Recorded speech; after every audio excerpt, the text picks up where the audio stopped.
What is going on, everyone? It has been the Lone Vault Wanderer here with what, Karak tells me it's podcast 113 for the H.A.M Radio Podcast. Damn it.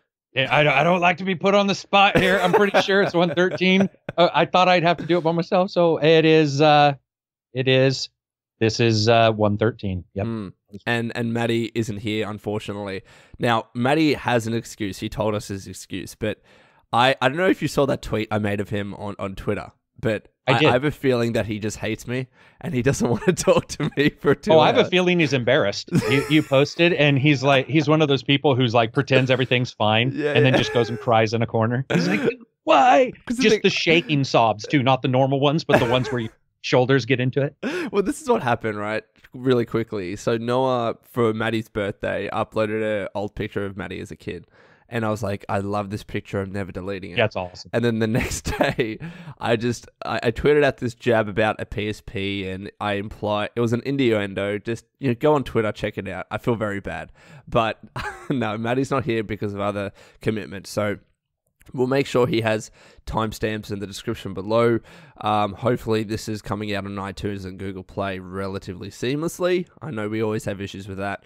But let's get into it. And what I wanted to start with, because unfortunately I wasn't here for the E3 podcast, so I did want to cover off my quick thoughts about E3. And Karak, I didn't get your thoughts either, so I'll quickly get yours too. But for me, this year's E3, I think most would agree that when you look at the grand scale of things, there weren't that many, big new releases and a lot of heavy hitters, and especially a lot of the releases, especially from Sony, were slated for 2018. But the thing is, though, even with that being said, I still strongly believe that it's an E3 that was for everyone. Like, I think everyone managed to go out of that E3 and say, I've at least got 1 or 2 games that I'm really looking forward to. Would you agree with that, or? Yeah, I would agree with all that. I think Microsoft showed the best when it comes to just an overall library of different games. Yeah. Sony had some issues by showing a couple copies and some stuff that's going to be later. Nintendo had some problems of their own, but also some awesome stuff. But the thing is if you take it all, if you step back as a game fan and not a platform fan, there was pretty much something. And then the PC Gamer Show, there's pretty much something for everybody. I never caught the PC Gamer Show. Did that have a number of big reveals or not? I don't know. Can you see my face? Are you recording video? No, I'm not. So it's just audio. Okay. Oh, dude. It was it was okay, but I'll just say this, and everybody in the comments will know what I'm talking about. But the Intel guy, the Intel presenter, was one of the most painful presenters. It was worse than if you get a movie star, because if you get a movie star, they may not know what the fuck they're talking about, like Jamie Foxx, who's just doped up, and they ask him a question, and he's like, "Yeah, I like games," and you're okay, whatever. This is a dude who's supposed to be into games, right? And drops the word extreme like 800 times. No. He was like a walking Mountain Dew commercial. It was. But the games itself, the gamer show itself for PC was fine. Devolver, though, beat them all. Plain and simple. Yeah, it does not surprise me. It was interesting that you mentioned about, how this presenter, he's from games, he should have done a better job, and it wasn't just like a celebrity that maybe doesn't really know what they're talking about with the games. But I think that's why Ubisoft did so well, because they had developers on stage. And I said this before the E3 conference, because they kind of teased that they wouldn't have Aisha Taylor there, who I have nothing against, but the fact that when you had Ubisoft have their developers on stage, I mean, one of them shed a damn tear at the end there. I mean, that's where the passion comes into it. Like, you have people that are working on the actual game talk about the games themselves. I think that's the person that I want to hear from most when I see a big reveal of a new game. You know what I mean? I don't agree. Oh, okay, I agree. But then you could also have Mark Cerny, who I really like, who should never be allowed to talk ever again.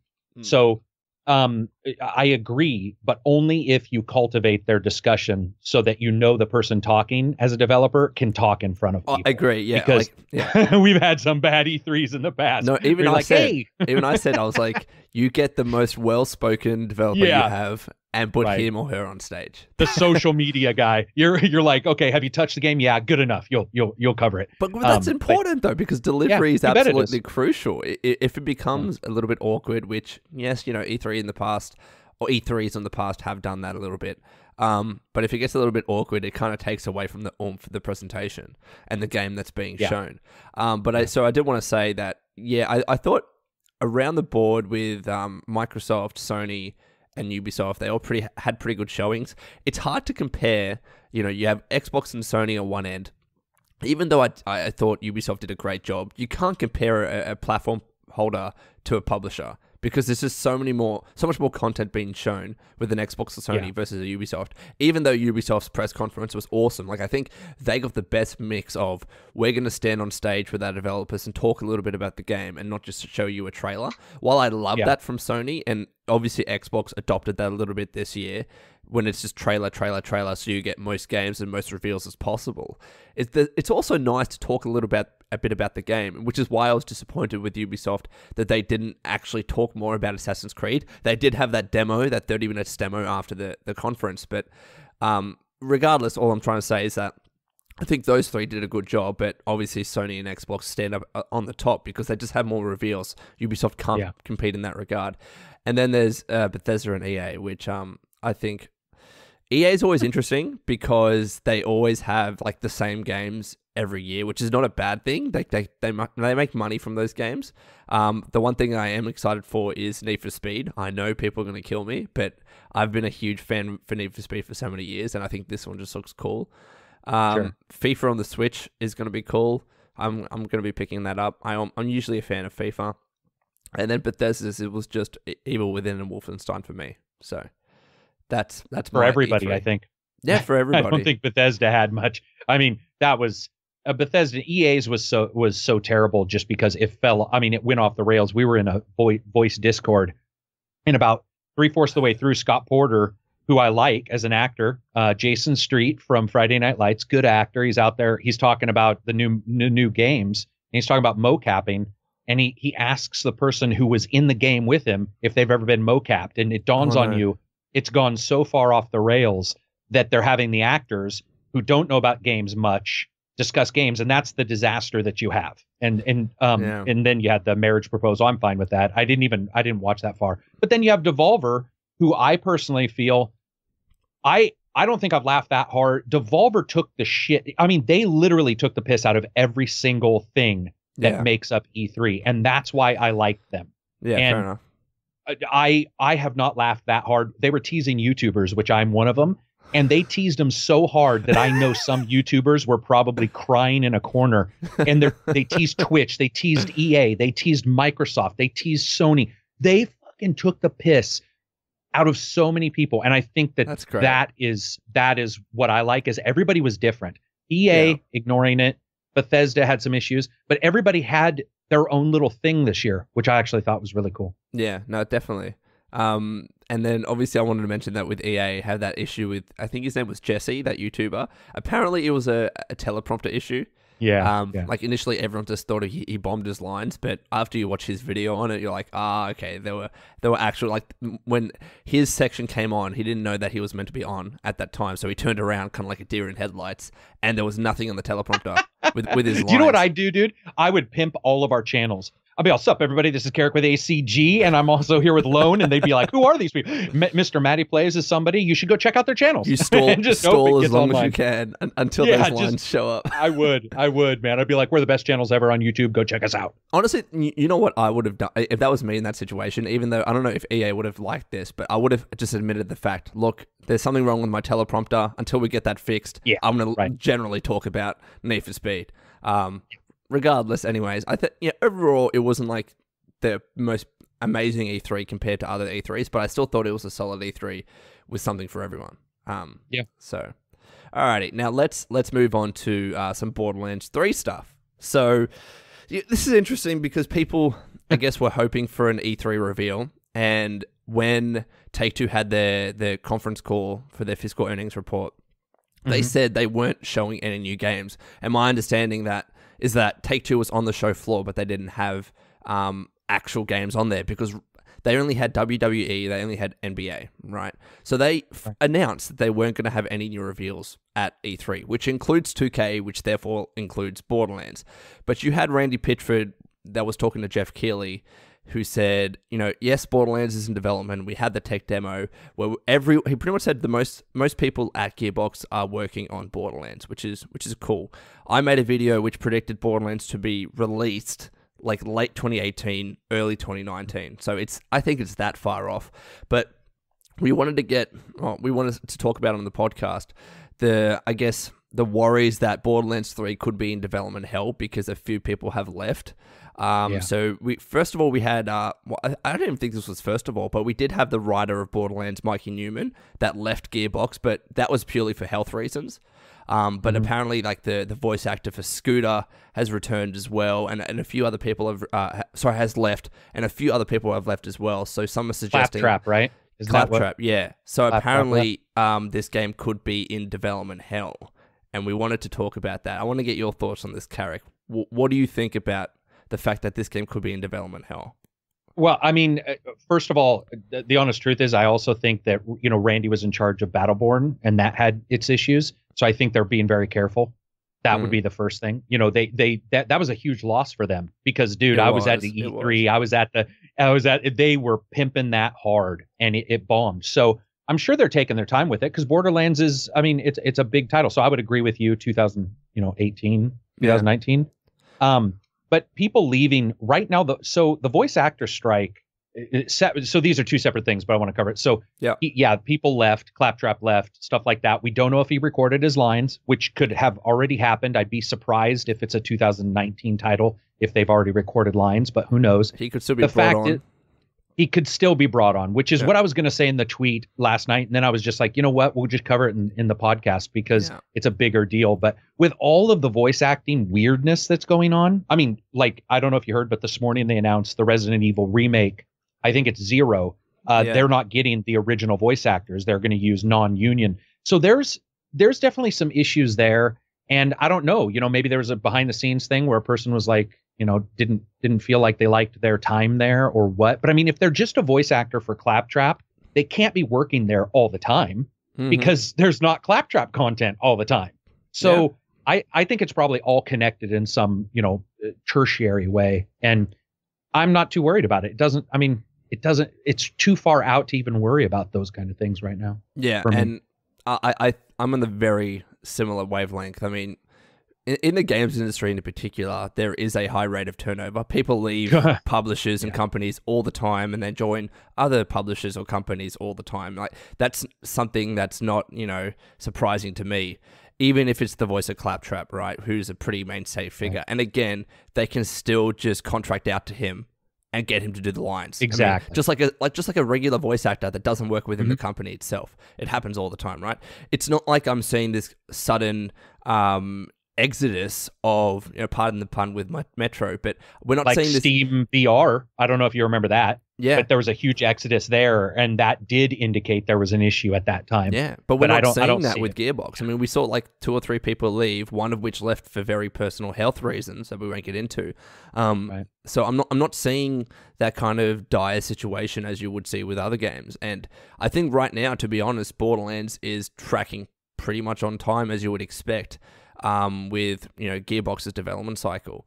So I think that we'll see Borderlands definitely at next year's E3. I mean, you can kind of see when you hear Randy Pitchford, he's clamoring to talk about this game. He just really wants to talk about this game, turn around Gearbox, because again, Battleborn was a bit of a flop, unfortunately. And I liked it, but it was. Yeah, a few people liked it, Even like I was looking through old Mr. Matty liked it. Matty liked it. Total Biscuit recommended it.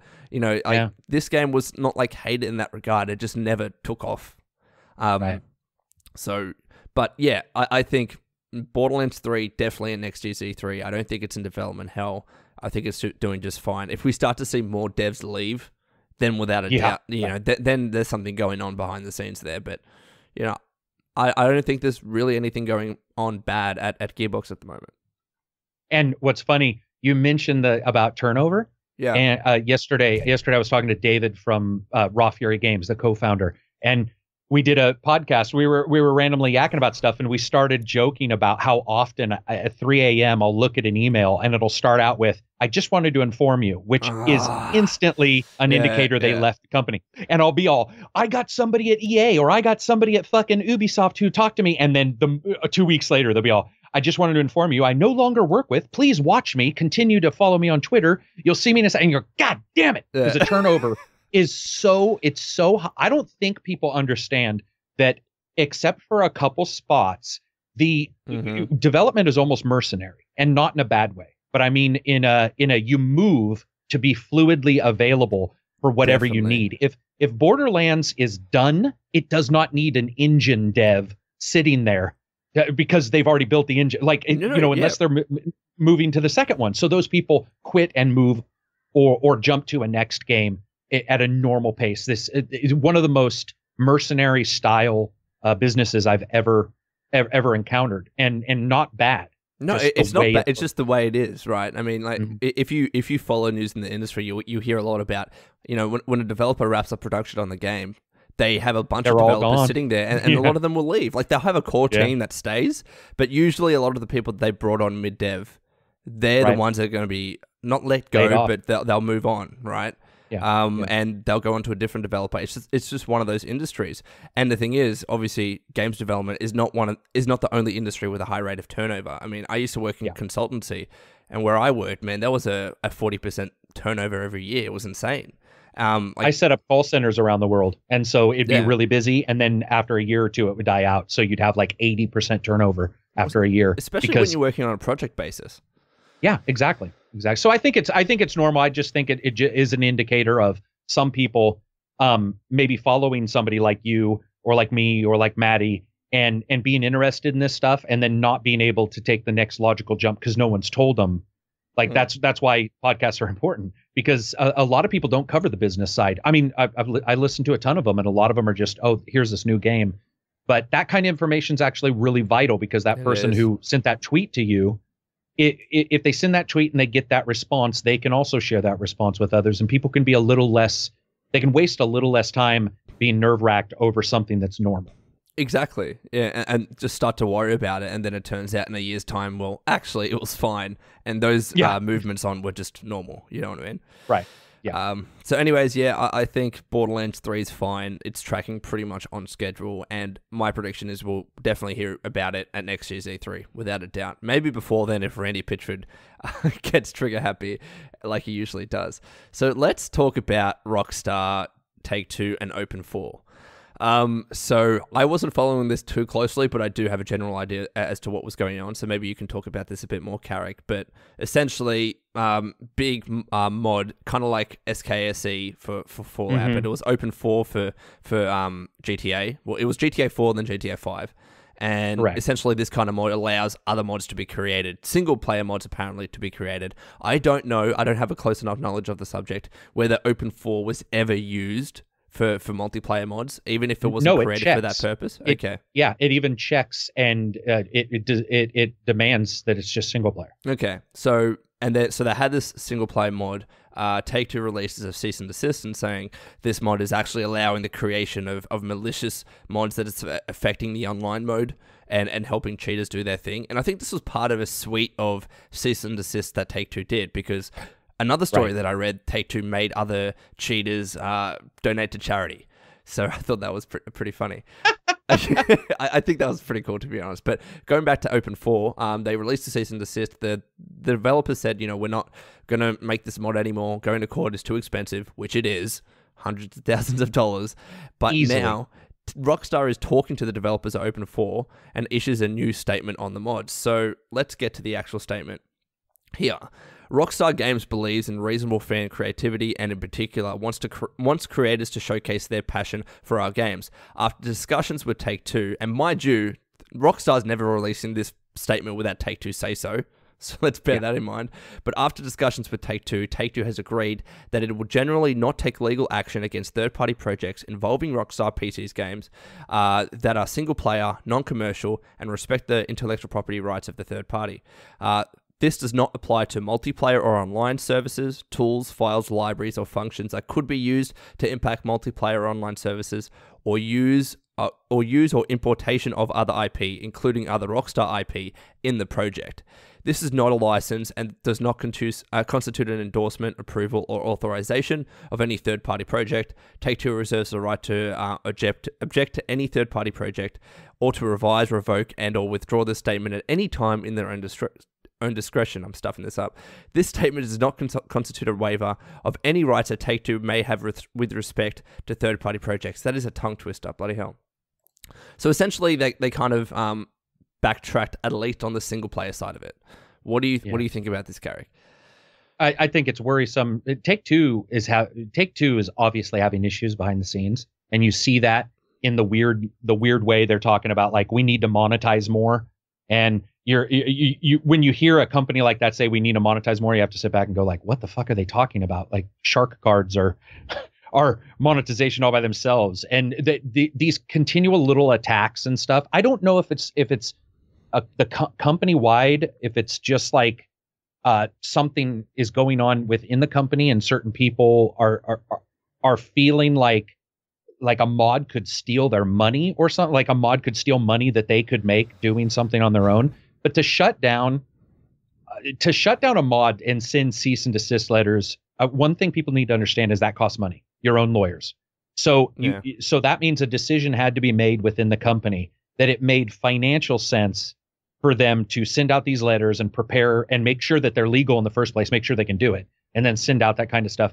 So they obviously felt strongly enough to spend that up front, and then to turn it back around. It just, I don't know, dude. I'm telling you, this is something that I've talked about in Discord a lot. Yeah. They are worrying me as a company in a big way. Like they remind me of Activision when old Bobby started taking over and shit started getting really weird. And that makes me very nervous. It's the more things they say, the way they say them, reasonable content. Like if you read that PR, it's the weirdest PR. You just said, it's a tongue twister. It's because it's so written to basically say, yeah, we can do exactly what we just said we were going to do, but people bitched, so we're going to put something out to pretend we're not doing what we said we were going to do. And it makes me nervous for them. I just don't like it. I don't like it at all. I guess the one silver lining is that it seems Open 4 can continue on its way. I hope so. But obviously, the fact is that I don't even think Open 4 in the first place were making any money from it. But regardless, that's no longer an option, because now they're saying single player, non-commercial, and respect the IP rights of third parties. Is donation the same? Is donation the same, Lone? Can he put it? So could he have a PayPal donate? Because if he can't, that's unfair. I mean, I get why people are going to say it is fair, but I feel it is unfair. This is the thing, Karak, though. When you look at terms and services for publishers, and when they're talking about YouTube, for example, uploading YouTube content, usually when they use the word non-commercial, you would think that means you can't monetize your videos. So in that instance, because there is that, it's really not clear either way what non-commercial actually means, right? So some publishers will actually say it's non-commercial, but you can monetize on services such as YouTube. But there is no caveat here. It's just non-commercial. So really it's up in the air as to what that actually means. Now, which I'm telling you is on purpose, dude. It's on purpose. Well, I would argue that... No, that's fine. But I would argue that donations are commercial. I mean... I hope so. No, you don't hope that. But yeah, no, on strict legal reading, I would argue that is, like, when you're accepting donation, put it this way, right? When you accept fan donations on a wide basis, you have to pay tax on that, because it is a form of business, regardless of whether they're donations or not. If someone just gives you $10 out of nowhere and says, hey, enjoy $10, you're not going to have to pay tax on that. But when you're setting up a Patreon or a PayPal, for instance, that says, everyone give me money on a consistent basis, and you have to pay tax on that, I'd consider that to be commercial. So I don't know, maybe they are talking to Open 4 behind the scenes and saying, hey, you can still make donations on it, but you can't sell the right to use Open 4. Maybe.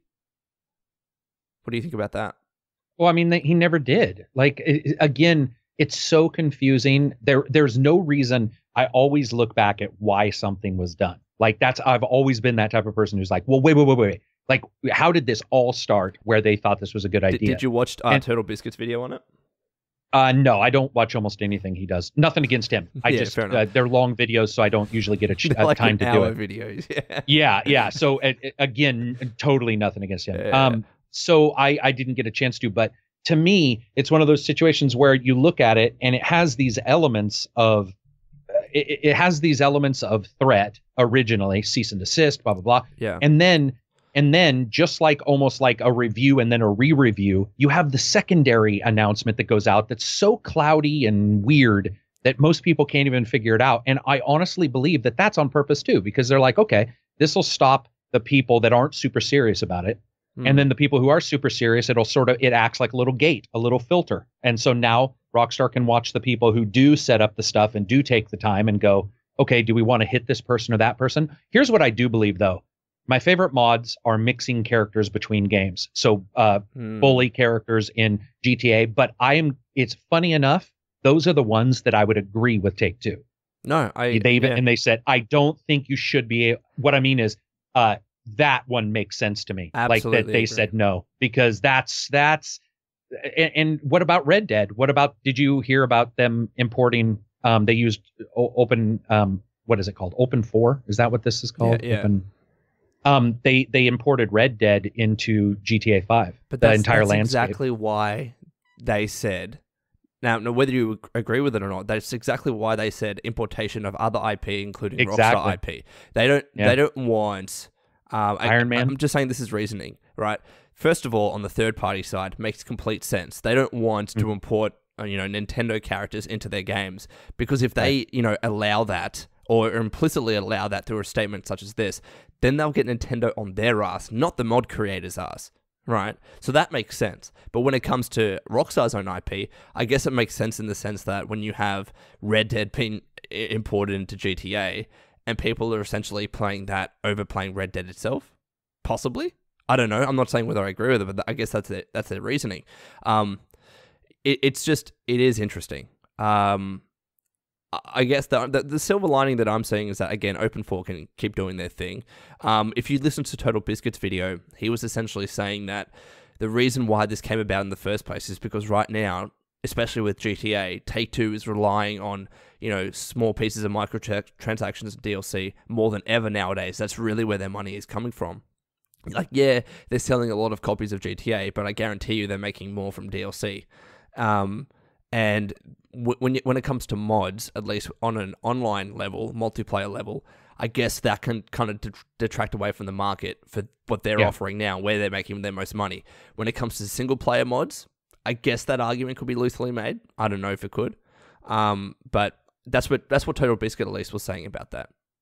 Yeah, no, I mean, I agree. And I that speaks back to the fact that they announced, and I'm assuming that's where he's getting the info, because I don't think he knows the main people at Rockstar. They're leaking info to him. But the fact is that Rockstar themselves, Take-Two, stated we want to monetize more in GTA. So it's like they're hitting it from both sides. It's like, let's monetize more, and let's make sure that monetizing more makes sense, so our DLC is not impacted by online mods. And so it makes sense, but I find it incredibly worrisome that a company that made $500 million on DLC is worried about Open 4.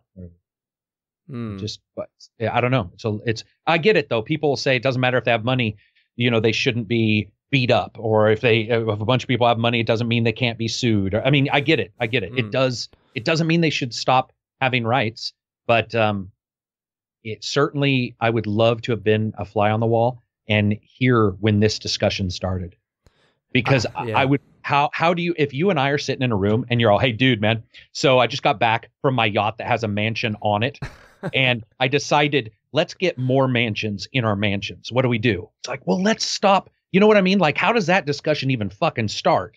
Where somebody's like, hey, I got an idea. Let's, most likely what happened is somebody looked at metrics in the game, I would assume, where, like purchases and DLC, and then maybe they noticed a drop off, and then at the same time, like simultaneously with Open 4 and mods increasing. Yeah, exactly. Yeah. But that's the only thing I can think that makes sense. I think though that this was something that was coming for a long time. Like, I think with mods being so popular on GTA and other Rockstar games, I think for a while Take-Two's wanted to do something and they weren't necessarily sure what to do. And then they finally did this, and then it kind of backfired. And now they're saying, well, fine, single-player mods are okay. I don't know, it's just interesting. I mean, even when you listen to Total Biscuit's video too, he kind of does this compare and contrast of the business models of a Take-Two here and comparing them to a Bethesda. Bethesda's like, because they're completely different business models, right? When you look at Bethesda games, they are single-player games, and that's where they're making most of the revenue off of the sale of the game itself. And to an lesser extent the DLC.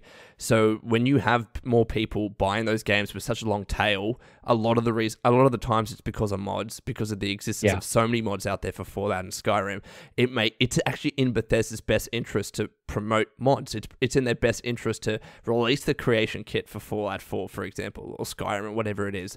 It's in their best interest to try and work with traditional modders to create more content.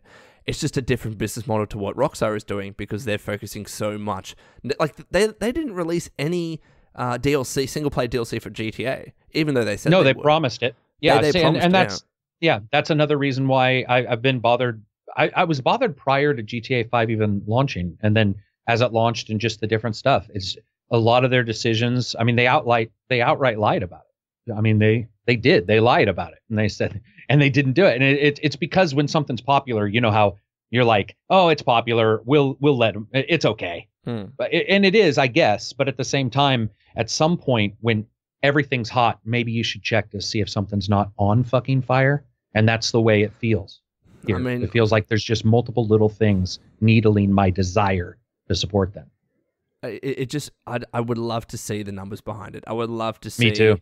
Like, when you look at their perspective, because people say, well, you release a single player DLC for GTA, it's bound to sell so much. Like, you're going to make so much money from it. I agree, right? But in terms of return on revenue, is that return going to be higher, lower, or about the same as relatively easy microtransactions and DLC that make you probably more money in the long run? Because I think obviously that's probably where this decision has come from, right? They looked at the numbers and said, it's actually so much more cost effective for our developers to work on multiple little DLCs, and we continuously space them out over a couple of years and just release online stuff. I mean, but I don't think we can have it both ways, because if you say that, then you can't say Bethesda's long tail. If you create single player content for GTA 5, you're going to sell more games of GTA 5. But they're not having a problem with selling more games. No. I know that. I'm saying that if they, whatever caused this decision, I hope they at least looked at single player DLC and was like, okay, like, should we do this? And maybe they decide financially they shouldn't. But if Bethesda is saying, hey, we're going to release Skyrim on a fucking Tandy 80 because it sells on every system, then I hope Rockstar goes, okay, prior to fucking everybody over, let's verify that a single player DLC with its own microtransactions, if you fucking wanted, whatever. But let's see if that would continue to sell more versions of GTA, like if more people would buy GTA 5. And maybe so many people have GTA 5, you can't sell to somebody who's got 3 fucking versions of it, I guess. Dude, every week GTA 5 is like, when you look at MPD results, it's in the top 10 every single week. I'm like, this game was released so many years ago. Like, it's absolutely insane. I mean, like, Skyrim never had that long tail, I don't believe. Like, Skyrim is still selling, but it's selling on Steam for like $5-10. I mean, GTA is selling retail for like whatever it is now. I don't think it's full price anymore, but it's still 30, 40, whatever dollars. But it's still selling. So I think that's where it's come into it. I mean, Take-Two's looking at that and saying, look, the game's still selling well. Maybe when sales start to drop after 5 years, we'll start to look at single player stuff. But right now, people keep buying it. It doesn't cost us money or much money or resources to make online microtransactions, DLCs, and just content packs for GTA Online. We're going to keep doing that because the rate of return is so much better than spending so much money creating single player DLC. I honestly, I know what you mean by they probably have compared to, like if they've looked at how much it costs to make a single player DLC and how much that might help sales. I think they've crunched the numbers on that regard. But what I've also think they've done is they've looked at GTA 4 and said, how much did it cost us at that point to make a single player DLC? Times it by a little bit more because it's probably going to cost us more now because salaries go up, all that kind of stuff. And they just made the decision, single player is not where our money should be. It should be in multiplayer stuff. And because of that, it's affected their standpoint on mods. That's what I think is going on here. Here's what really worries me as well. If you focus on online and you focus on DLC, there's a very real thing we all discuss, which is that you basically don't want to eat your own customer. You don't want to have your customer move away from something that is based in online. And so a Red Dead or a GTA 6, if they are selling these things and making sure people understand how important they are, they better not pull a Destiny where they suddenly decide that some stuff won't be available in your game anymore. Because if you're asking people to make a investment in GTA 5's microtransactions and DLC, that shit better be up when I'm 105. Yeah. Because seriously, you can't just continually take money and not put anything back into it. And so if it were me, if I know Red Dead's coming and I know at some point GTA 6 is coming and no single player DLC is coming, I would be making sure that the people at GTA 5 are supported. But here's the thing, I don't believe they will. Lone, that's what I'm worried about. I believe that like I will say that they've done that, like you're mentioning that, and I was just thinking in my head, they've been doing that for the past 2 years, haven't they? I mean, I understand what you're saying, that eventually if they're like, oh, okay. They're selling stuff today though. And Red Dead is coming out in a year and a half? And they're selling and they're removing the price, they're lowering the price point. Shark cards are worth less now than they've ever been in the history of GTA. So what you're saying is when Red Dead comes out, then they'll stop supporting that online component. That I am so scared of that. Yes. And I'm the thing is it leaves you, or gamers, because they're going to want you to go to Red Dead. Like that's the problem with this kind of business is, if you look at it from short term, you can say this makes sense. But if you look at it from long term, you fucking eat your own customer. And what happens is one of two things. Customer can simply not afford it. Can simply not afford it. Or two, and almost worse, is they rate and or judge your next title far more harshly because of how they're being treated in your current title. Well, I think we've seen that reviews all for GTA Steam now. On GTA on Steam, Exactly. They're trashed because of the mod announcement. And so what I'm worried about is Red Dead comes out and they have a huge problem because they're asking people to buy DLC. I think last week was the Arms and Armament DLC or whatever it's termed. One of the guys on my channel plays a bunch of it. So anyway, it's just nerve wracking to me because today it might be okay. But if it's an online service like this and they've released no single player content and microtransactions are a big deal, they better fucking support that thing when Red Dead's also 2 or 3 years old. Yeah. And what if Red Dead doesn't? No, it'll do. I was going to say what if it doesn't, but it'll do. But this is the thing that I guess I'm confused about.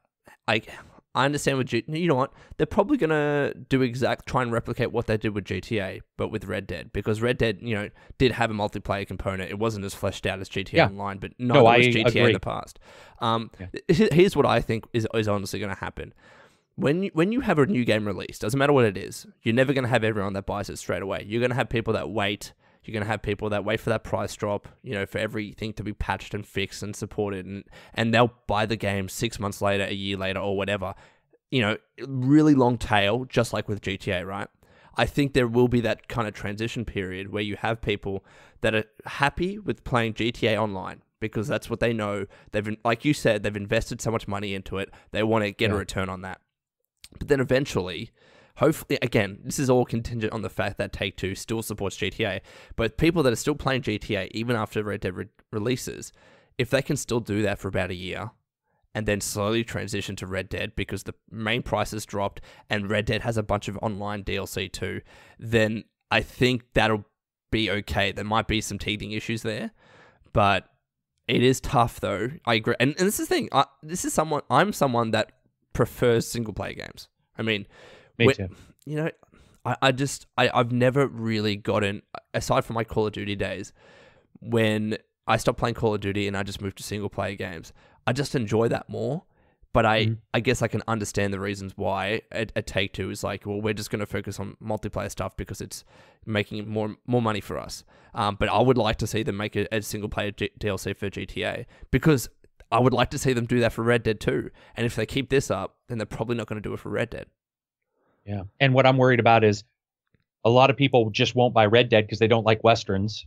So you've got that group. And then you've got where no company has unlimited resources. So they've only got a certain amount of server bandwidth. And if you have GTA 5 let's say you have Red Dead be super popular, people don't understand. If people think that server bandwidth is easy, go ask Amazon or Microsoft about Azure and stuff like that. And I'm going to tell you, they'll give you some stories about how it doesn't matter how big your fucking company is. If you have 2 GTA type titles, you're screwed. Like you can't pipe that much data, successfully through. And even without Blizzard has talked about issues. Without exactly a shit ton of money. And so anyway, it's going to be really interesting. It's just I am watching them probably more than any other company right now in a worried way. Like, what are they? Because they're private, right? Take-Two? They're not, they're the three, aren't they? They're private. Are they privately owned or are they publicly owned? Ooh, no, I want to say that they're publicly owned because they had a... Okay. Yeah. If they're publicly owned, then we are in for deep shit. And you're talking to somebody who's traded stocks for like 25 years since I had to phone them in to Freeman Wellwood. Here's the problem. If it's a fucking public company, and I'm sorry I don't know this, I know Red Dead is private because it's just the brothers, but I can't. Or not Red Dead. I'm sorry. No, I was saying, because they had a fiscal earnings report. Why else would they do that unless they were... Okay, so here's the problem, Lone. No investor in the world, none, cares what you're doing if you're not making money. And so what that means is they are beholden to those investors, continually requiring more dividends, and more people are jumping in right now because they're doing well. And that is, if you talk to anybody who's in stock, that's one of the things they will say is that at some point, if that company cannot output HP, I worked at HP when it crashed, and you will see a massive crash. And that's one of the things that worries me, is that their focus will be around stockholders and not the industry itself. Because you're making a game in the industry. Like, that's what you should worry about. But the problem is you are legally obligated to put your stockholders' interests above anyone else's. That's the thing. Exactly. That's why I'm watching them so close, because I'm so nervous that their changes are, maybe they saw that, maybe they did see the numbers drop and they're like, hey, we got to make sure stockholders don't leap. So what are we going to do? Well, more microtransactions. Well, and this is the thing, right? I'm looking at their stock curve now, and probably about around the time where GTA Online stuff really started to ramp up, they've kind of grown at a much faster rate than they did in the years prior. But recently they suffered a drop because of the delay of Red Dead, presumably. So it'll be interesting. But I think we've hammered on about that long enough. Let's talk about Destiny 2. And I know you want to talk about this, Karak, so you can update us on what's happening with Destiny 2. I just hit my fucking table.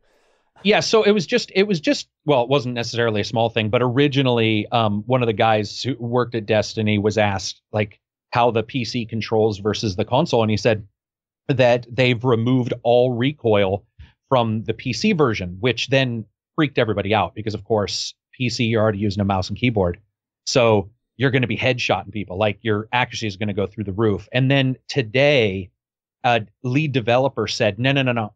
He misspoke, which is typical for saying, no one had asked this guy this question, but he misspoke, and they basically stated that there will be some kind of recoil in the game. It's just going to be very, very, very low. And I'm just going to be interested to see how it all plays out when it comes to, is a single player more difficult? Because if you can headshot people left and right. MLG no scopes. Yeah, exactly, dude. So and that's what most people are posting right now, is like the worry. And the Bungie said, yes, we are actively making changes to the single player of Destiny 2 because of this. So that's great. But the problem is, whenever anybody answers in the way the original answer came out, and then the secondary, as somebody who's handled PR, I can tell you most of the time that first guy wasn't making a mistake. Most of the time they weren't making a mistake. Most of the time they were saying what they knew. They were meant to, yeah. And then somebody's like, we just saw what happened, let's change that shit, which is okay too. That's okay too. But it less, having barely any, it's just going to be really odd. What if you're on the on the PC with a controller? How is that handled? And then Xbox X is being cut to 30 FPS to be equal to the Xbox S and original, which makes sense because they're a family of consoles. Yeah. But I still believe firmly in my heart that we need to start having more options So if I do a server search on my Xbox X, I wish I could say, yes, I'm okay playing people. Or, sorry, if I was playing on my Xbox original and Xbox S and doing a filter search, I wish there was the ability to say, yes, I'm okay playing with somebody who has 60 frames per second. Because I would rather have the choice than restrict the Xbox X version to 60 or to 30. That's one thing I worry about. So there's a couple things with Destiny going on. See, it's interesting with Destiny because when I look at Destiny, I don't look at it as this kind of competitive Call of Duty, Battlefield, Counter-Strike kind of game where if I'm playing Destiny, I'm playing with friends and I don't give a shit whether someone has 60 frames or whether someone has less recoil or more recoil. I mean, it's a I believe you can play multiplayer competitively. I don't know. But PvP. PvP. But when I play Destiny, at least, it was just with friends and we're doing quests and stuff. There were a lot of fetch quests and stuff. But, you know, that's what I was doing. And it doesn't... It's kind of weird when my frame rate or my experience is hampered. So people that I'm playing with can be equal to me. Like, I get it in PvP scenario, and you don't just make a change to PvP, and you can't have like a separate system with just friendly competitive, right? Or cooperative. It's interesting though. I do agree with that argument though about how if it's within the same family, Xbox One S, you know, Xbox One X, fuck, this is a tongue twister, that you would want them to be relatively similar. But I think here's the thing. I like the idea of having search filters that says I'm okay with playing with someone that has 60 FPS or is using a keyboard or whatever it is. The only worry about that is that might fragment the player base, and I'm always against that. I agree with you, but here's the thing. Even Microsoft has said less than 15% of people are expected to buy an Xbox One X. So then you have 15% of total new purchases being an Xbox One X, and then you have the percentage of them who are going to buy Destiny 2. You get to such a small percentage that I think I agree with you, because I would hate fragmented stuff. I agree with you. But how about a filter where it searches all of them, but that it puts a check mark next to servers with 60 FPS, like, you know, so a person could at least look and go, okay, this one's got 4 people at 30 FPS, but this one's got 18 people but there's some 60 FPS people in there. I want to jump into there. So it cool. goes both ways, because if you start looking at the percentages, you start getting to a point to where is it fragmented and would it really matter? So I love the idea of it being one family. I think, because I know a lot of my friends are that the X, they're, you know, especially after E3, they're definitely getting one. But I would like to see more choice for gamers on console rather than... No, I agree. Like, absolutely. Class. No, and I do want to talk, so I know we're kind of changing topics though, but are you buying an Xbox One X? Yeah, so I have to buy them all for review. I want to make sure that's clear. Yeah. But I would for sure buy, the only one I may not have bought would be the Switch, just because it was a handheld only, you know, like because it's a unique system, and there wasn't a ton of games. But I would have bought an Xbox One X, even if I wasn't reviewing it. After talking to some people who work different places like that, even like Path of Exile devs, I don't know if you heard them talking about it. Arc, they're just like, this thing is insane. So I definitely would love. I mean, you know, being able to play, dude, buy anywhere or whatever that thing's called, where you buy it on the PC. I can't describe to you the value that is now paid off to me. I had some friends come over. I have an Xbox original, an Xbox S, and my PC, and we were fucking all playing. And I was just like, this is the greatest. God, this is $50 for all of us. Like, what? How the fuck does this work? That's sweet. You know. So, but this is the thing, and I wanted to talk about this because right now I'm in a situation where my Xbox One, the original, has kind of crapped itself because my controllers no longer connect. They have to be wired, so I had to get it repaired. And I called up Xbox. It was literally 1 month out of warranty. I was so pissed off. And they're like, it's going to cost you $180 to repair it. So I'm like, all right, I'll wait until E3, Xbox One X, see what's there. But I'm in a situation where I'm thinking, look, in the past year, I haven't really touched my Xbox One. I've been doing most of my gaming on the PC because I like to stream simultaneously, or I've been playing my Nintendo Switch. and I've just got a new 4K TV, and I'm thinking, well, what do I get? Do I get a PS4 Pro, or do I get an Xbox One X? Because a lot of the games, and I'm not saying this is a bad thing, it's exactly what Microsoft wanted, but when I'm looking at, because I already have a PC, and a lot of the games that Xbox One are talking about, they're third party, or they're also coming to the PC as well. But a lot of the games that are on the PS4 are just on the PS4. Those exclusives that, like Horizon Zero Dawn, all those games that I won't be able to get anywhere else. So I'm actually leaning towards a PS4 Pro, if anything, even if I get something, because I might not get anything. I might think, I'm just going to play on my PC now, or my Switch. Yeah. I mean, the PS4 Pro sells to certain people a lot, and I'm not saying you're saying this, so I'm gonna put a disclaimer. A lot of times people forget that they're not trying to sell to everybody. And so like the Nintendo Switch wasn't trying to sell to everybody. So people who were pissed off about it, including myself with some ideas, Nintendo was probably looking at this bearded fool and was like, who the fuck is this guy? And why does he think we're selling to him? Because he's just stated every reason to not get it. Yeah. I have a number of people who will state to me various reasons they don't have a PC and they won't get one. So there is a group, right? And then there's various people who have a PS4 or an Xbox and are looking at the PS4 Pro or the Xbox One, or they have none. So I think when it comes down to it, it's the same thing the PS4 Pro ran into, which is that they are also not selling very well when it comes to the Pro versus the normal, because people sometimes can't see that difference. Yeah. I think the one difference you will see, well, there's two differences. I know of at least, and people can guess what I'm talking about, at least two. I heard three, but we'll say two of the big exclusives for PS4 this last spring, the starting of the year. Yeah.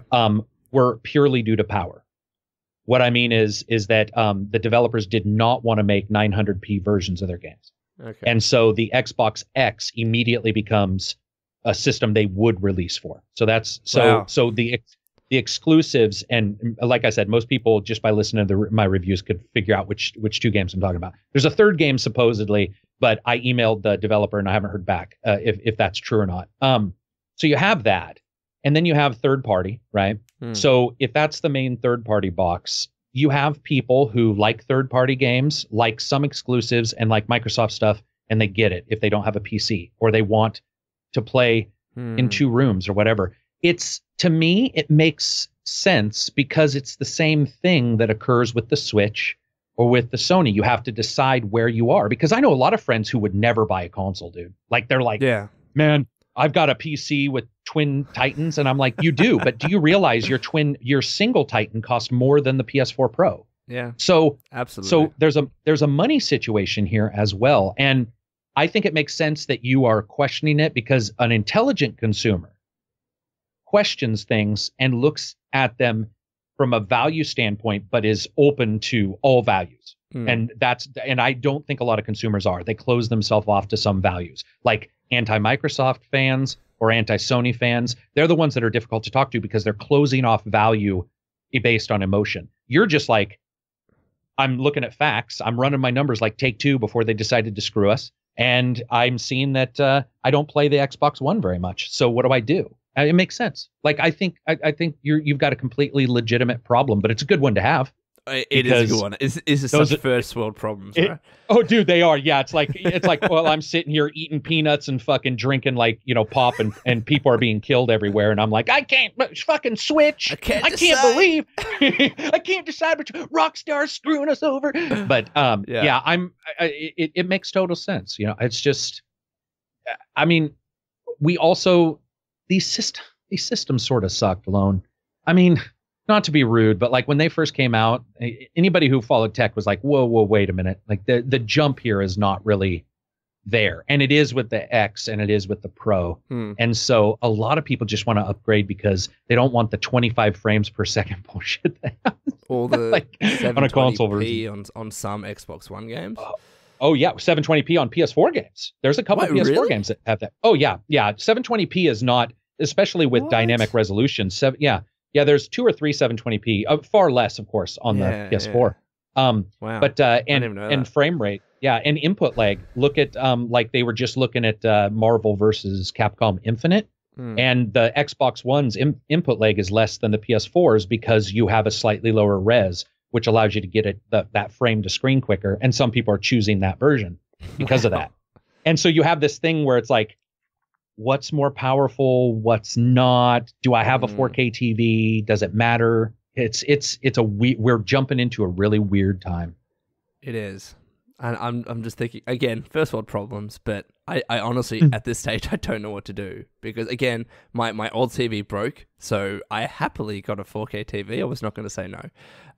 Just in case I ever wanted to get an Xbox One X or PS4 Pro. But, streaming 4K Netflix is awesome. I just to say that. It's fucking sweet. But, I just don't know. I mean, I think at this stage, unless something changes drastically, I'm pretty happy with at home gaming on my PC, and when I'm on the go, I'll use my Switch. I think that's and we are complaining that our Ruby slippers are too fucking tight. So it is first. It is first person. Great analogy. But it's one of those situations that it's cool that we're discussing. It's also cool that we're looking at prices, even though the X is a little bit more expensive than I wanted.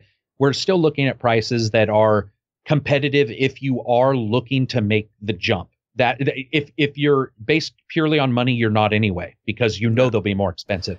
But if you're looking to make that jump, it's cool that they're not, Neo Geo prices, which I grew up with, $1,200 for the Neo Geo, and it was like $300 or $500 per game for the Neo Geo when it was the arcade simulator. So I mean, it's like I've seen some crazy shit in my time. Yeah. Remember when PS3 they were like, get another job. You're like, what the fuck? That's in an E3 they said that. Like, that's crazy. Yeah, it's crazy. I did want to say quickly before I move on though. So I know that $499 Xbox One X in the US. What's interesting is that when you convert the exchange rate, at least at the time, it was $670 Australian dollars, and they're selling it for $649. So they're actually making less money on Xbox One X's in Australia, which I think is pretty cool. And I think Xbox has come out and said that I don't think they're making much of a profit, if at all, on individual sales of the console. But certainly in Australia, when you look at that exchange rate, they've gone below parity. They're like, you know what? We're going to price it at $649, even though at the moment the dollar is weaker. So it's interesting. But the next section that we are going to move on is to we wanted to talk about our best gaming memories. You explain it, Karak, because you proposed this idea. Yeah, so it's just because, I mean, not to be rude, but like a lot of times we're bitching, or I'm sitting there bitching about like Take-Two and shit, and we're covering new games all the time, and we're covering new game. Matty's doing 5 videos a week about fucking new game, and you you cover a couple old games because you stream some of them. But it's the fact is like we don't get a chance many times to sit back and just sort of talk about like an old game or a fan appreciation moment, which is I noticed. I wouldn't say I've become more negative, but I've noticed like a feeling sometimes where I'm like, fuck, there's a lot of nitpicky stuff going on. What's good? And then I'll think even to a game recently, and I'll be like, oh fuck, that was awesome. And I just thought that it was like, whether it be like your first amazing gaming memory or just one that when someone asks me about gaming, I usually have a couple memories that I tell them about. Like I'll say, I remember this one time. So I just figured if we put it down and then maybe some people in the comments stated, ones that they had, it would be something that would sort of maybe push the discussion each episode, where we can look at people's comments and go, oh, they talked about this. Let's talk about that. In the next podcast, and just sort of be a little positive. Not that we're not positive, but you know what I mean. No, I know what you mean. So before Karak and I get into our best gaming memories, we encourage you, put your thoughts in the comments below. What is your number one, best gaming memory? When you think back of the times that you were playing video games, what stands out the most? And I'd like to start, and this is something that I usually bring up when people ask me about what's your best gaming memory, and I say this exact same thing, every time. My best gaming memory was a memory where I wasn't even playing video games. It was me watching my brother and my cousin play Legend of Zelda Ocarina of Time. So this was on, obviously, N64, and so it was myself, my brother, and my cousin. And my brother was the one that was always playing. He had the controller. My cousin was the strategist, because you had, Ocarina of Time, which there were a bunch of puzzles, etc.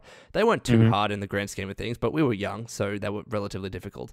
And I would just watch them. It was such a, I don't know, I really looked forward to those moments, even though I wasn't playing.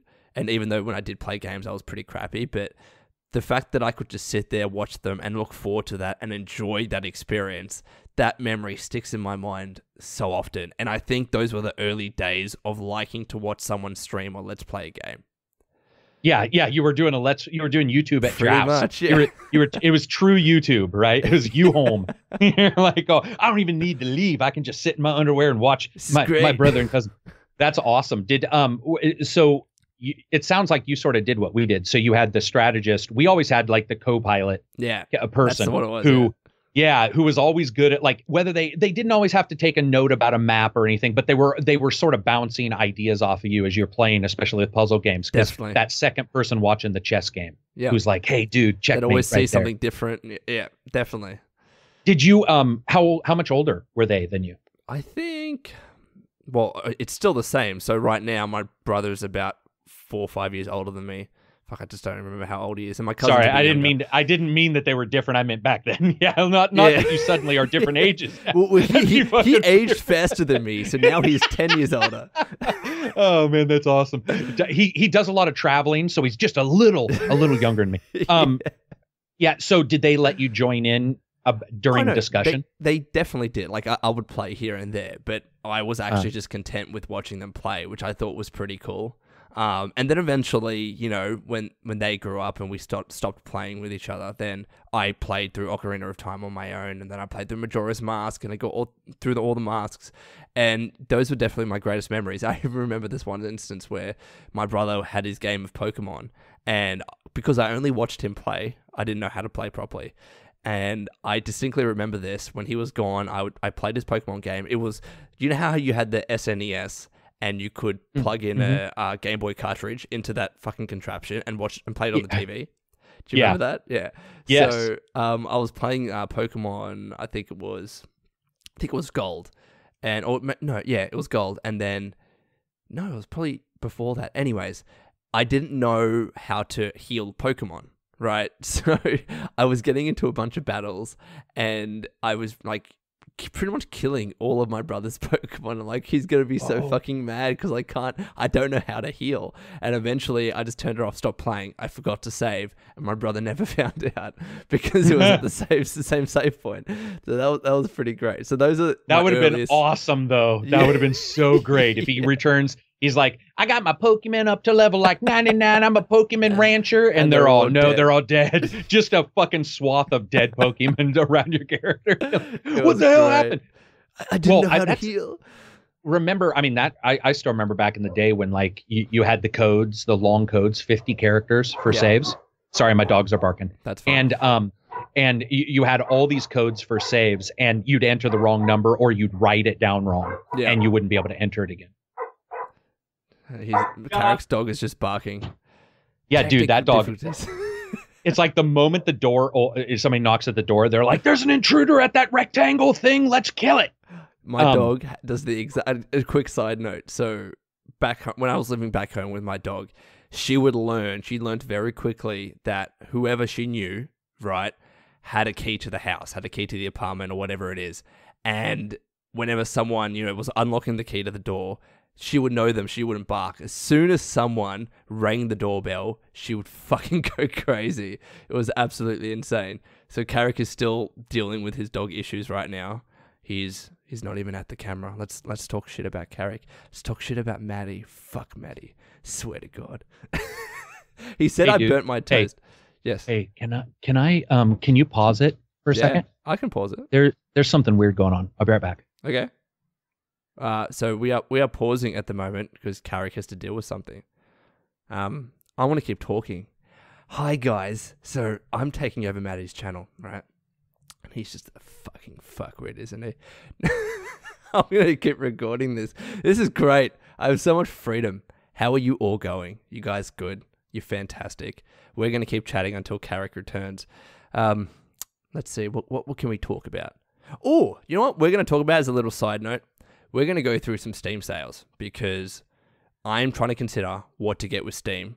And in the comments, if you're still watching at this point or listening, post below what games do you recommend other people to buy. There's Karak's dog. It's still going. Okay, he might be in trouble. That dog is barking like crazy. Steam is booting up for me, so give me 1 second and we're going to go through some Steam sales. So, let's see what's here. So the first thing that I will recommend to everyone, right? I'm going to look at it now, bearing in mind that these would be Australian prices. But right now, the Metro Redux versions, they're $5 each. If you want to get prepped for Metro Exodus, they're very cheap. I think they're like $2 or $3 in the US. But Australia, they're $5 each, which is awesome. Maybe that is the US price. I don't know. But they're $5 each, okay? So that's one thing that you need to get prepped for Exodus. Let's see what else is on sale here, because I haven't really looked properly. Tamriel Unlimited FSO is $30. It's not even on sale, though. Rocket League is $12 US. So these are US prices. 40% off. That's not bad. Call of Duty's Black Ops 3 is still $30 US, but it is half price. Interesting. Acty. Interesting. Goat Simulator is $2. Who the fuck plays Goat Simulator? I'm not going to criticize people. What else? What else is here? Steam really needs to fix up. This is just a mess, this fucking homepage. There's just prices and games everywhere. Ooh, here's a good one. So Shadow of Mordor Game of the Year Edition is $4 US. $4. You want? I've already got that, but people should definitely buy that to get ready for Shadow of War. That's the next game I'm actually playing. If anyone's interested, what else have we got here? We've got South Park Stick of Truth is $8 US. Fucking Steam sales, man. All right, let's look at the under $10 category. What's under $10 right now? Ori and the Blind Forest, Portal 2, BioShock Infinite is $8. Oh no, it's $9.99. Sorry, you should buy it. BioShock Infinite for $9.99. It's fucking awesome. Borderlands 2 is $9.99. Wolfenstein is $9.99. You should play that to get prepped for Wolfenstein 2. The BioShock remasters, man, they're so BioShock 1, $6.59, BioShock 2 remastered, $6.59. Oh my god. Fallout New Vegas is $3.74. That is ridiculously cheap for a game that you're going to get hundreds of hours of play plus mods. $3, fucking ridiculous. Give me a break. Come on. What else do we have here? This War of Mine, I've always wanted to play that. It's about $4. XCOM. I don't know, man. Wait, what's this? Elder Scrolls. Morrowind. Morrowind is $7.49. How is Morrowind more expensive than New Vegas? How does that make any sense, people? Can you explain that to me? The fuck? Mass Effect 2, $7.49. I know Rachel wants me to play Mass Effect, but no. Here's a game. All right. Outlast. Outlast is $3. People should play that. You still there? I'm still playing that. You know what I've been doing this whole time, Karak? What? So I've been actually doing a little bit of a side detour on the best Steam sales. And I've just been going through the list and talking about some good sales right now. So did you know that New Vegas is like $3.49 or something ridiculous? Isn't that crazy? Dude, that's hundreds of hours of gameplay. $3.74 is what it is. And somebody will bitch about it. Somebody will be all, it's too buggy to get. Yeah, well, isn't it 99 cents? No, do you know what you usually get? You usually get people that are just like, oh, I just bought it for $15 and now it's $3. Fuck. Oh, quick aside for that. Are we still filming? We are still filming. We are. Okay, so I apologize to everybody. That's fine. I guess our dogs got out, and so the animal control was just warning me. Oh shit. Okay. So yeah, they never get out, so I don't know when it happened, but when it comes to purchases for sales, right? So let's say you and I, we go and we buy Fallout for $20. Yeah. If it goes on sale the next week for $3, does that make you mad? Because here's the thing for me, it doesn't for me, because I'm like, I have no control. I mean, I chose to buy it when I bought it. They don't have to alert me to a future sale.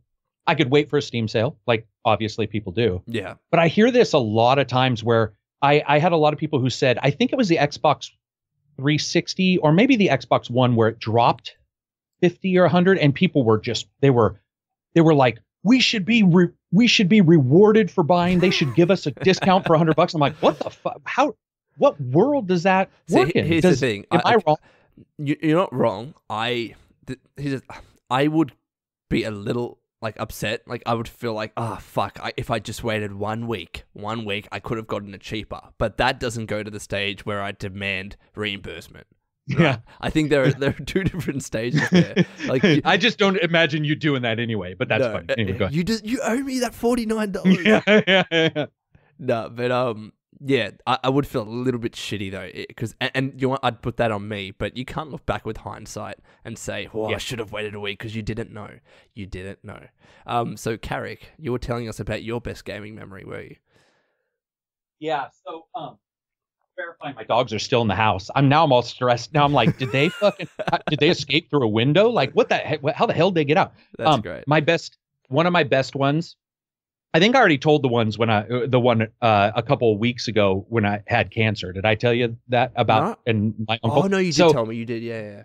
I did, right. Yeah. But for me, another one, and this shows that I'm into audio big time. But my friends had SNESs and I had a Sega. I had a Sega Genesis, and he wasn't a big Nintendo fan. But I brought this over, and he was one of those friends. You know how you have the great friend, and then you have the good friends. He was a not to be rude, he was a good friend. I know exactly what you mean. Yeah, and you get along most of the time, but you don't have that. And so I was over at his place, and I got Sega. I got Sonic, and I put it in, and I am telling you, this is weird because I'm getting choked up about this, and it's not. There's no reason to. Yeah. But when I heard Sega at the title, when I heard it vocalized, there was something so next level to that, because cool. The only other time I had heard vocals was Space Harrier. When he died, he'd say, "Get ready," but it was so bad. He'd be like, "Rawr, rawr, rawr," and they'd fucking write out a subtitle so you knew what he was saying. And this would be like the title screen before Sonic said Sega, and it sung it. And I remember just sitting back going, and we reset that Genesis, dude, so many fucking times to hear that. That's like, right. JD's his name. JD just sat there and he was all pissed, right? Because it wasn't a Super Nintendo and he was mad about it. And I was like, listen to this. And he's like, talking's not cool. You know, the vocalization, that doesn't matter. It's not more powerful. And I'm like, but it's still awesome. Sega. And we played that for hours. And I don't know why, but since I was a little kid, I was always into audio. And so those are I remember that kind of weird, or music, you know, like Ghouls and Ghosts had some music that I still know to this day. That sort of chokes me. You pick up on that, right? I mean, if I think back on bad audio in games, I think of the shitty, compressed voices of characters in Street Fighter 2. I mean, you didn't even understand what they were saying. Like, when Ryu did his fucking spin kick, I was like, what is he saying? I don't know. It looks cool. But it's just like... I'm like, okay, dude, it's great. It's so bad that my friends and I had a joke, and it was no lie. Every time he did it, I go, tuck, tuck, tuck, tuck, tuck, tuck, tuck, and everybody be all, that's not what he says. And I'm like, I have no fucking clue what he says. It's so bad that you have to make up words. That's great. And I finally know what he was actually saying. And what was he saying?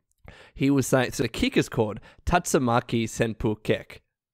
And it was just sped up and compressed, and you had no idea that he was saying. No, I'm not even joking right now. So the full thing is Tatsumaki Senpu Kick. And then when you shot that down, does that make sense?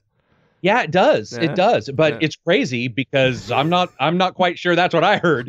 But that makes sense because I'm pretty sure it was tuck, tuck, tuck, tuck, tuck, tuck, tuck. And I think they're lying to Lone, but that's all I'm saying. Yeah. No, that's cool. Bad compressed audio. Man, when you get that shit, and remember playing those old games and they talk and you could hear the compression, you could hear and you just be like, what the? But back then you were like, they're talking, it's fucking awesome. Yeah. They're really saying something, you know, or when they'd say like, Altered Beast, an angry Elmer Fudd wakes you from your graves and says like, rise to your doom or something like that. And it's so bad. But as a kid, you're just like, greatest thing ever. That's fucking fantastic. We've come so far in the games industry. Really, we have. Another thing about audio, very quickly, when I upgraded from the 360 to the Xbox One, the voice audio when you're talking to other people online is so much clearer. If you ever go back to the Xbox 360, you realize how shitty it is. Like, it's like you're speaking to someone through a can that's on the other side of the room, and then it's being transmitted. Like, that's the sound. Like, it's terrible when you compare. Yeah, I think from what I understand, they took Skype's codec. fucking when they bought Skype. Skype. Just Skype may not be the best, but it's got better audio than whatever the shit tin can they were running that. Without a doubt, I agree. Yeah, I would be playing like Dead Island, and because one of my favorite games. But when you get 4 people and you sort of saturate the audio channel, it just became this thing where it's like,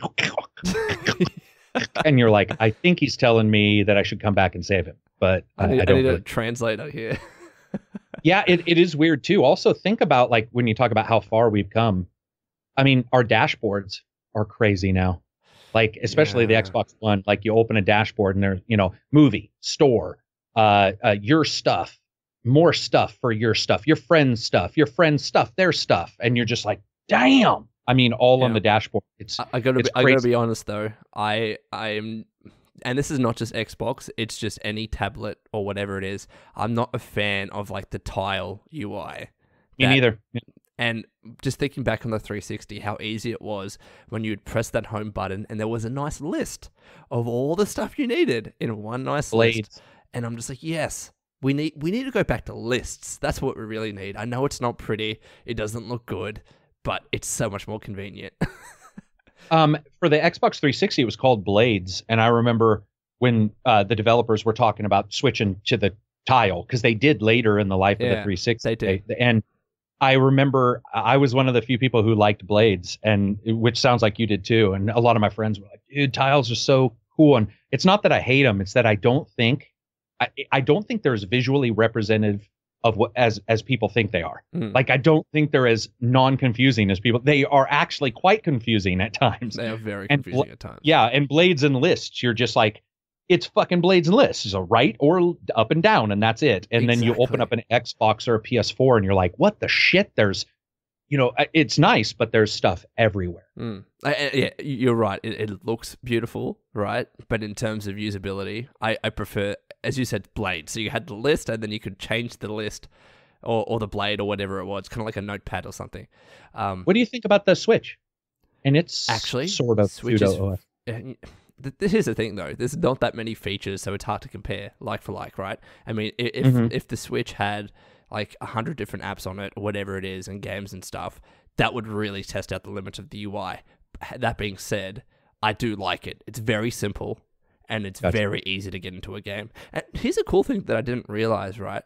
When I bought my new TV, the Switch has a setting where it matches the power state of your TV. So if you turn the Switch on, it automatically turns your TV on. Did you know that? It's fucking awesome. Yeah, it's really cool. I mean, we may have talked about it one time, but yeah, I didn't. Most of the time, my TV's on first because I'm switching over. But so even then, though, like if your TV's on, right, and maybe this is just my TV though, this setting, not the previous one I just mentioned, but also as well, when your TV's on and you turn your Switch on, it automatically swaps to the Switch. I think that's my TV. But no, that's just called a power on handshake for HDMI. Yeah. And so does sound like a setting either in your TV or in the Switch. Most can do something like that. And it's just one of those conveniences that like some people love and then other people fucking hate. As somebody who's installed like home consumer theaters, I can tell you, I used to like one thing and dislike another, like one option. And I learned pretty quickly, holy shit, like people are so different. Yeah. Like what you like, if I got some of my friends and they were like, that motherfucker took control of my TV, I hate it. You're like, it's invading my privacy. Yeah, exactly. It's also sending all my data to the IRS. It's like, no shit, Ed. It's doing none of that. But you're not that special. Yeah. Yeah, you're not special at all. That's the thing. Yeah, to lower the ego a little bit to its normal level. Yeah, but it's funny, though, that we mentioned the Switch UI. The thing I'll say is that it's very, very fast to boot on and just to get to stuff. Right now, my Xbox One, and I think this is because it's just very old at this stage. Like, I got Xbox One day one, right? It takes so long to boot on, even when it's in the power saving mode. But I don't like using the power saving mode because when you don't fully reboot every now and again, apps get janky, things crash more often. So I just like leaving it without power saving, and it just takes like a minute and a half to turn on. It's insane. So yeah, it's gotten very slow. It's gotten very slow. I mean, I'm assuming also just installs, uninstalls. Exactly. sort of like a Windows machine where it's like, how many times have you bought that computer? And you're all, it's still just for browsing, but it's 10 times slower. And it's like, yeah, exactly. It's just sort of computers. You got to reboot it. It's like, thank God cars don't have CPUs like that, or we'd be rebooting them every fucking. You got to defrag and clean the cache and all that shit. Yeah, exactly. Yeah, exactly. So I think we've gotten to the end. Is there anything else you wanted to cover off, Karak? Not that you nope. Can think I of? think no. I think I've bitched about my ruby slippers being too tight way too fucking often for this podcast. But I do want to hear. Actually, yeah, I do. I really do want to hear people's like gaming memories, because a lot of times somebody will mention something that is good for spurning a conversation on like another podcast or whatever, where they mention a game or something that, I'm always surprised how many consoles and stuff there are. And I've had friends say, well, my memory was the TurboGrafx 16. And I'm like, oh shit, I forgot that existed, So I would definitely love to hear what people, really enjoyed when they were younger. So please share those thoughts in the comments below. And I will say, because now we're at the end of the podcast, tweet out to us with the hashtag gaming memory, and let's know your thoughts on Twitter as well, because we always like to see those end hashtags to see who makes it to the end. But until then, Karak, thank you so much for joining me. Matty, you bet. It's been a blast, Matty. I was criticizing Matty when you left. If you listen back to the podcast, it's going to be the funniest segment. Poor Matty. I love Matty. All right, he gets so much shit from me. But until then, thank you again, Karak. Thank you everyone for watching until this point. Hopefully, timestamps are there, and this is out on iTunes and Google Play relatively seamlessly. Go support Matty on Patreon. You should do that. And until next time, we'll see you then.